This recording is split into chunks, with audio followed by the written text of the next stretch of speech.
চিঠির পাতায় লেখা ছিল ভালো থাকবো, ভান হলেও।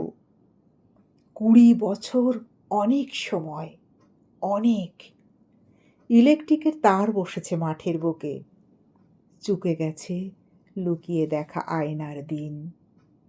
ঋণ বেড়েছে খরচা খাতায় বেহিসেবে, তবুও কোথাও রয়ে গেছে সেই কথাটি, ভালো থাকবো, ভান হলেও। শিউলি ফুলের গন্ধে ডোবা অলস যে পথ, সে পথ এখন ব্যস্ত ভীষণ।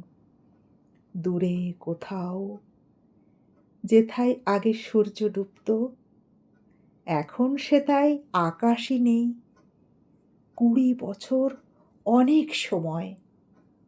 কত আকাশ চুরি হলো কত পাখির, সেসব খবর কেউ রাখে না, পাখি এবং খাঁচা ছাড়া। তখন কাজল লেপটে যেত, লিপস্টিকের রংটাও যেন বেপরোয়া। ঠোঁট ছাড়িয়ে উঠেই যেত, টিপখানাও দস্যি ভীষণ। রোজ বাঁকাবে, চোখ আঁকাবেই ভুল কাজলে।